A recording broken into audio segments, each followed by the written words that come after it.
Hello and welcome to another episode of Daily Reset, where a new chapter of your life starts here. I'm your host Nasser Borshed and welcome to the show again. Today we have a very interesting topic we're going to talk about, but right after this break, so don't go away and sit back.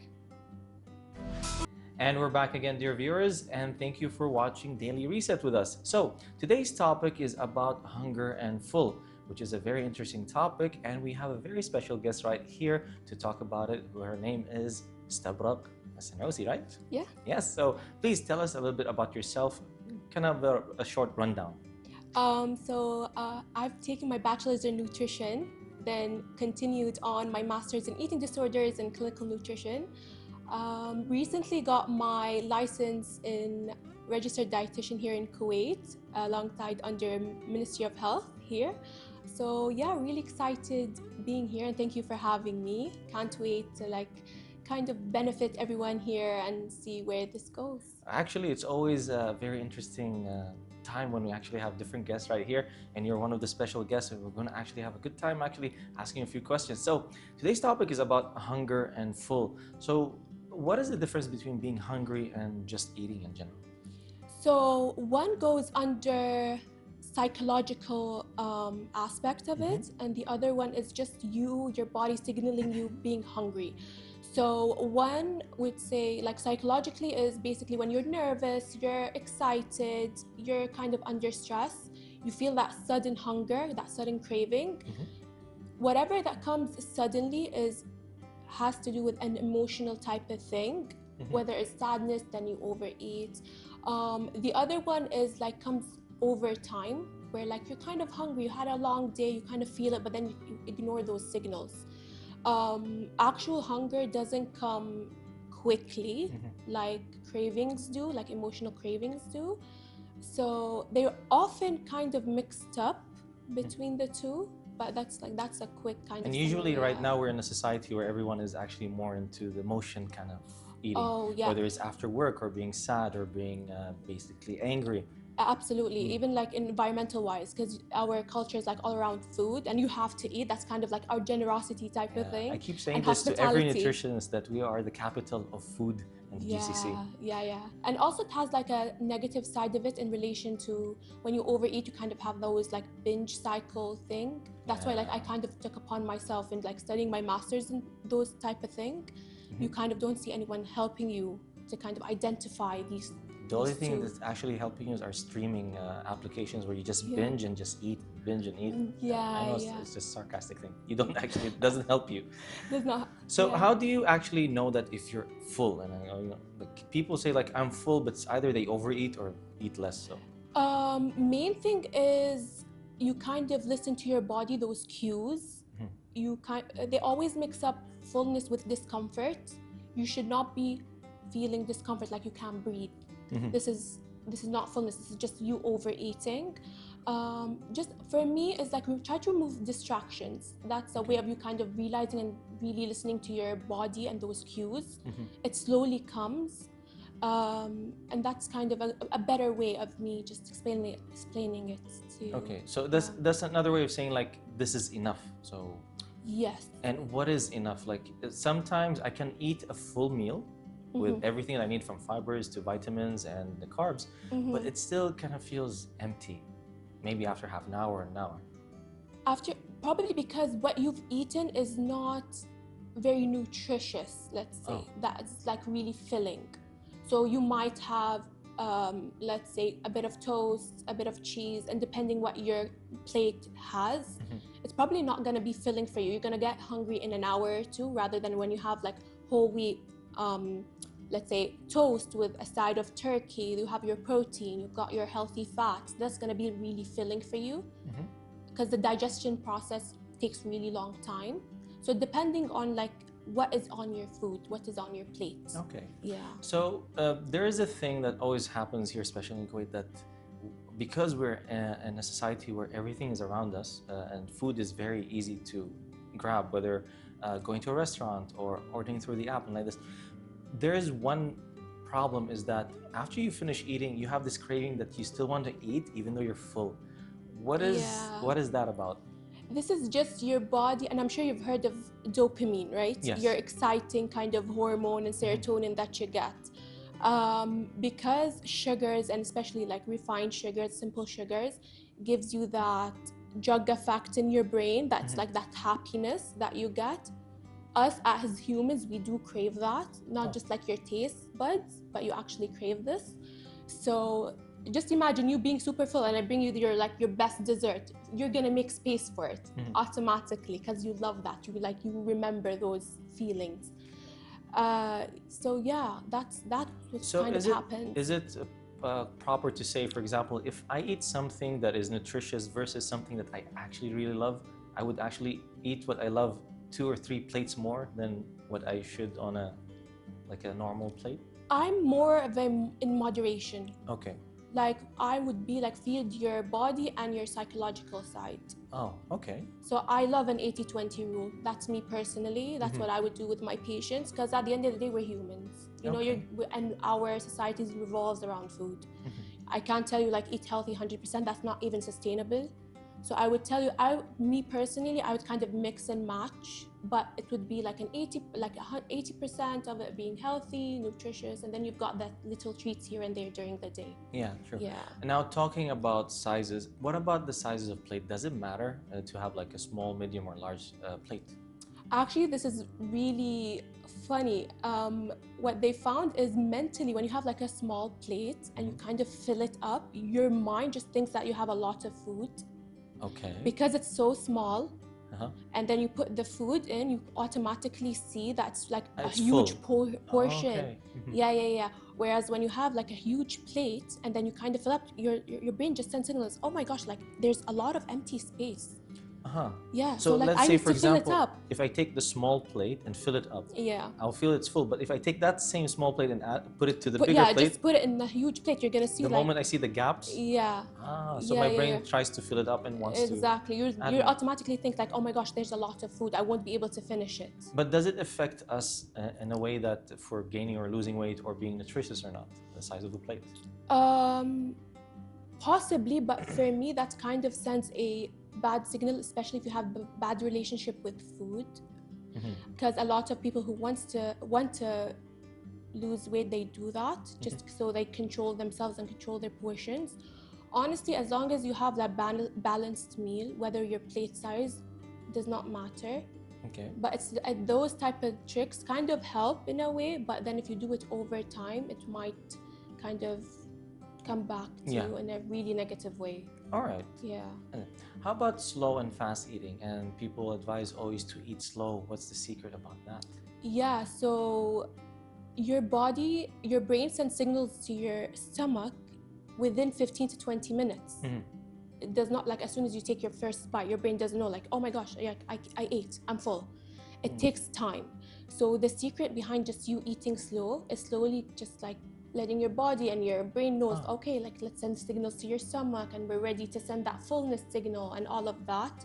And for your brain and your digestive system to give it like a small kind of break to take its time in digestion. Yeah. All right, now speaking about break, how about we take a short break and we'll be right back for more. All right, dear viewers, how about we take a short break and we'll be right back, so stay tuned and don't go away. Hello, dear viewers, and welcome back to Daily Reset. And in this channel, we talk about how you actually can have a new chapter in your life. And today's topic is about hunger and full. So we did talk a little bit about nutrition and how to basically balance your plate. So we're going to continue our topic with that. And I want to ask you something. And now we did talk before the break about eating slow, but now let's talk about the other side of the coin, when eating fast sometimes makes us full. So why is that? So eating fast, like we mentioned, because your body needs time for it to realize that food is going in. So there's a high chance of you overeating, because your body, again, needs time to send those signals, those digestive enzymes and whatever, to kind of do its job. So a lot of the times you eat so much and overeat, and then we go back to you feeling discomfort. Oh, so it's like a double effect. So the first effect, which is feeling full, which is the overeating and full, then you'll feel another discomfort of, let's say if you eat at night and you cannot actually sleep well. Yeah, and there's a high chance of you actually eating more portion that you than you actually need. Because you're eating super fast, you're finishing your plate, and then you go for seconds, and you don't give your body that time to kind of rest and realize that, okay. I'm kind of doing well and kind of having that. And it can also work the opposite way. So if I eat fast and it's actually less portion, I actually kind of feel a bit full, then I might feel hungry later. Well, if you have a small portion then eat fast, again, it's like you're giving signals to your brain where like I haven't eaten anything. Oh, okay. Because you're eating fast, and then the portion is really small. You're gonna go for seconds and thirds and fourth. Yeah. Okay, I got you. Okay, how about being stressed in general? How does it affect eating food? I mean, which is emotional now. So this is really where it depends on that's subjective, depends on the person. So you'd hear like people are like stressed, I haven't eaten anything in the whole day, haven't touched anything. Then you've got other people where like they've eaten everything on site. So this kind of has to do with like your cortisol level going up and down for every person. So usually the people who don't eat have their adrenaline really high. So like their mind is just distracted, and then you've got the others where like their cortisol is really high, and it kind of plays a role in like them craving sugars most of the time and like processed foods here and there. Yeah. All right, let's go now into the realm of dieting. So what happens if someone actually enters the world of dieting and is very strict, and from the first time, from the get-go? And what happens if you're constantly strict with diet? So let's go with the first part, like someone who just started dieting. They would face a lot of issues. I would say like sleep-wise, they would be hungry all the time. They would be craving a lot of simple sugars, because that sudden like drop in calories that you get kind of makes your body go into fight or flight. There's something going on, like we need to survive. So they would go into like extreme irritability, they would get headaches, all of that. The person that diets here and there have a bounce back effect. So the thing is with bounce back effect is, okay, you're dieting here and there, but there's no stability. It's not a lifestyle type of thing. So they lose weight, they gain weight, and they go through that yo-yo dieting. Yo-yo dieting. Yeah, it's called the yo-yo dieting. So you're going like up and down all the time. All right. Yeah. So why does some food actually makes us want to eat more? From that same, like for example, there's a specific, for example, berries. I love raspberries. I love raspberries, and I keep eating raspberries, and I can't stop. That is just because you like it. It's fine. Yeah, but and it's healthy, which is really good. I would like highly recommend eating a lot of berries. But like if you'd see other people are like obsessed with like chocolates and chips and all of that, again we go back to the dopamine rush, that bliss that they get, that like happiness. Also because processed food really digests really fast in your body, so they get hungry really fast, or they probably are dehydrated from like the saltiness, the sugar kind of thing. Because also when you're dehydrated, you kind of get the same signals as hunger, or vice versa. So they always tell you like drink a glass of water and like see you after half an hour, are you still hungry or not? Okay. So it sends like that, let's say like that fake signal. So does dopamine also has to do with let's say feeling nostalgic? Oh, definitely. Yeah. You would get like those little snacks and like that, like that flashback, like kid flashbacks and stuff. All right. So how about binging and watching TVs and series? How does that affect with people in general? I mean, it could go the wrong way, it could go the right way. So with those little distractions that you get, because you're so into your show or you're eating and kind of watching that little scenes, you kind of don't realize their chewing movements, and your brain is just distracted.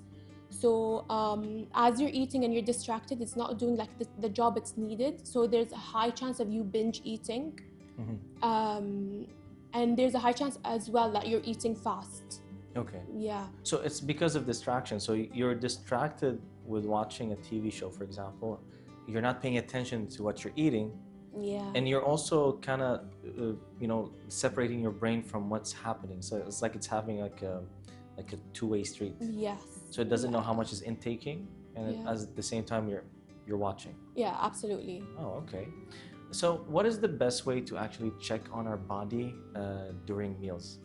So there's a thing where you can stop after a few minutes, kind of ask yourself, like, can I continue? How full am I? There's like a hunger scale that you use. So 1 is like you're extremely starving, and then 10, you're like absolutely stuffed. You can ask yourself simple questions, actually like listen to your body's cues. Those like little simple tricks here and there is really useful for you to use, yeah. All right, how about trusting yourself with food? How does that work? It takes a lot of time depending on how your relationship is with food, if it's healthy or not.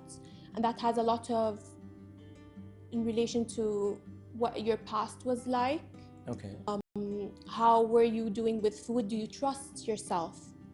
And sometimes people just again ignore their cues. So their relationship is really bad. So like your body it's telling you that you're full, but then they overeat, and then they kind of associate overeating or feeling stuffed as fullness, which they're completely different. So it kind of depends on everybody's lifestyle and what they've been through. All right. Yeah. So it also has to do with the fact, like, if, as you said, if I have a past with food, whether it's good or bad, so the moment I go to a supermarket and I'm like telling myself, it's okay to get a chocolate, but it's actually not fine. It is fine. Like, again, I'm with moderation. Like, if you want, like, have your berries, like you said, your raspberries with like dark chocolate or like chocolate. Yeah, it's fine. That's the only way where they tell you, like, don't go to a supermarket hungry. Oh, okay. Yeah, you'd buy stuff you never even would eat because you're super hungry and you see everything so good. Especially if you're dieting. Yeah. Or if you're at the beginning of dieting. Yeah. And really coming into like mindfulness. Like, you're really mindful when you're full because you know what you need, what you don't need. You're not really that hungry. You kind of pay attention on what you're purchasing. So you can have those like little treats here and there, which is fine again. But just overdoing it here is where you can kind of get that negative feedback. Scheduling. Do I have to make a nice schedule to actually check on myself every day, like how I eat my meals, the calories and all that? Is that too much, or it's better to trust myself? That is too much, especially me coming from an eating disorders point of like view. That's a bit very controlling. And there, surprisingly, there's no one here to help you. And I've seen that a lot in our society, where they kind of overlook that side of it. So that's why I took upon myself to kind of to study this. You being really over-controlling kind of gonna backfire on you later on, because you're not having that food freedom. You're kind of checking every single thing, and it's gonna make your life even harder. Okay, so giving back to your body a little bit will actually benefit more. So if you're dieting really hard and then you just give back a little bit of nostalgic, it creates a bit of sustainability. Okay. Yeah. Like having that little break. Yeah. All right. Okay. It's very interesting talking to you, but let's take a short break and we'll be back. All right, dear viewers, we're going to be right back. We're just going to take a short break, so stay tuned and don't go away. All right, dear viewers, and we're back again after that short break. So we're going to continue our topic about hunger and full with Estabraq. So let's get in a little bit more into, let's say, personal kind of questions. Not with you, but with people in general. So how can I be more mindful about how I eat? I mean, some people, like, they keep on telling to themselves, it's okay, it's fine, I can skip this, I can do that, I can add this. But once they find someone that's actually strict with them, they start to back out. So how can I train myself not to feel that if somebody from the outside or even with myself? So it's really about just finding the right person to help you again, and you trusting yourself. And like we mentioned, it's all about sustainability. Like, you have your balanced meals, you got your veggies, your protein and all of that, but then being mindful with yourself comes a lot with trust and your relationship with food, and just bearing in mind that it's fine if you overate once or twice. Just bounce back again, it's completely fine. Within the week or within the day? The day won't make sense. Because again, there is a moment where your friends are going to tell you, like, let's go out to dinner. True. And you can't be like, you know what, my veggies, you want to try everything, and kind of, because again, food is an experience. You want to try and go out and kind of have fun here and there with food. Just trusting yourself and having that good relationship, I would say, again, is really important. And this is with connection with what you said about giving your body a little bit of a breather to basically just express. As you said, it's a language. Eating food is a language that everyone loves. Exactly, yeah. Okay, so another question would be like, as you said, like when we binge watch a TV show, we usually, our minds are set out the track and we eat a lot. But on the other side of the coin, what if I'm a busy man with a busy day or busy woman, and I cannot keep track with myself. So how can I, keep in check that I'm actually eating right? And so I would say it's like prep.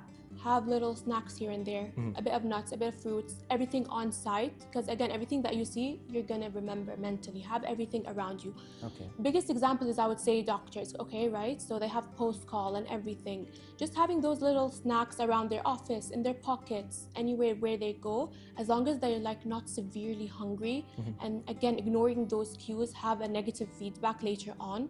So just having everything on site around them, and prep is a huge thing. So it's like using my senses. So rather than just my taste, I'll use my visuals. So it's right there in front of me. I will know that this is enough for the morning. Yeah, and kind of again, it's like prep during the week. You know you're going to be really busy. Have your like healthy snacks around. And again, like where and what we're going through right now, everybody's like busy and all over the place. It's really hard for you to kind of settle down and have your meal and eat, which I completely get.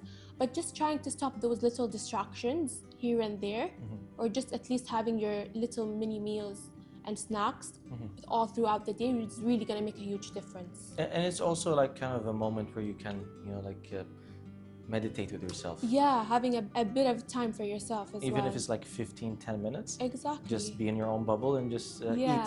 Yeah. All right. So what are the 3 tips you would like to give the viewers to start a good meal starting today? If they want to, start today, I want to start now eating well. So what are the first 3 tips you would actually give them? So one I'd say is prep. It's like most importantly, just prep your food. Second is I know with social media and all of that is really hard to be like, it's easier said than done, like stop distractions, but stop it as much as you can and kind of be in tune with your body as you're eating. And number 3 is just give yourself a break. You don't have to be perfect. Yeah, just like have here and there, and then just continue on with your day. As long as you're trying your best, that's like the most important thing you can do. Yeah, people don't understand what actually break is. So break is like giving yourself a psychological cool down. Like a cool down, yeah. Okay. So how about the, do you have any stories or a positive story that you ever had with a client that actually turned your life, let's say 180 degrees? Yeah, so funny enough, one of my friends were like completely addicted to sugar. Like here and there, like her coffee full of sugar. Sweet tooth. Yeah, exactly, full of sugar. She goes through these phases where like she needs sugar, and I was like, it's really good. Like you have your thing, but try to minimize it as much as you can. And a really good tip is have your sugar or like your chocolates or whatever straight after a meal that's high in protein, because what happens is you're super full, you're really satiated. You're not going to eat as much as if you're really hungry. Yeah, because when you're hungry, you're kind of eating and like gulping the whole thing. Yeah. And then you're kind of enjoying it afterwards. Because when you're really hungry and you're eating, you're not kind of enjoying what you're eating until you're kind of almost full.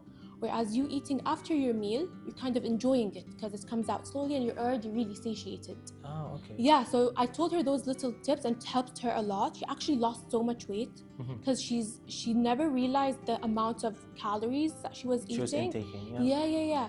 And so she was like, actually, I never realized how much I was eating until I had that little moments of So the way that you tackled it is not actually going directly on her. Yeah. It's bad and all of this. No, I actually told her to add.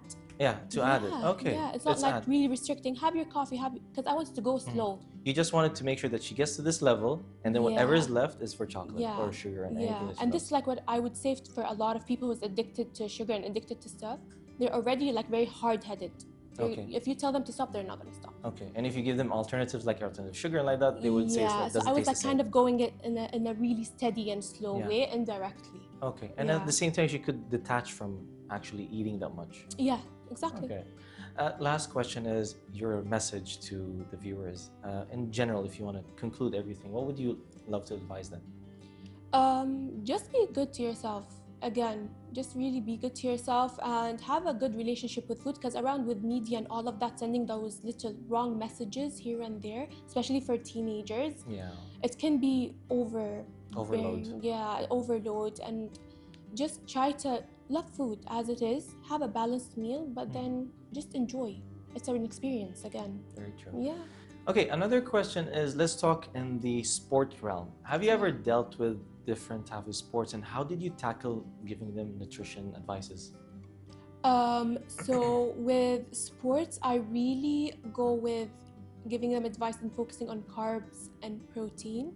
Fiber as well is really overlooked, because they would just like eat their carbs, their protein, but then they have a lot of issues, digestive issues, and it really can play a role with them. And hydration, absolutely hydration, is really a key for them to kind of have that balanced, let's say, routine. For them to kind of go ahead again, because they sweat so much. They eat, you really need water, and water is just not for the sake of you hydrating and because of sweating. It really helps the nutrients just go up and down the body. Yeah, exactly. And feed the muscles and the cells. Yeah. That's why between matches we always see the breaks where they go have a banana, which is carbs, and also drink water. Or electrolytes. Yeah, electrolytes. And they just try to refuel themselves again. Is there a relation, well, I heard this before, which is the relation between carbs and fiber that actually helps each other to sustain your stamina? So with stamina, it's, again, carbs are carbs. They're going to give you the energy that you need. When you overload, you're going to have that energy that you need. You under, depending on what you're doing. It's still there to kind of fuel you as an athlete. Having that hydration, that carbs, that really balanced protein, healthy fats is really going to get you through. It's never really focused on one macronutrient. Yeah. So they're all connected, from fluids that actually push your carbs and proteins in your body, and also the needing the proteins, carbs, and vitamins to keep yourself refueled, refreshed, and at the same time keeps your body immune system high, and your mental state, which is the most important thing, to be focused. Yeah, exactly. All right, cool. That's nice. And this experience also was one of a kind. Thank you so much for being with us in today's episode of Daily Reset. I hope you actually enjoyed having this amazing conversation that we had. Thank you for having me. Such an honor. Thank you so much. All right, dear viewers, we've reached the end of today's episode. I hope you enjoyed our program right here at Daily Reset, where a new chapter of your life actually starts. So until then, see you soon. Take care.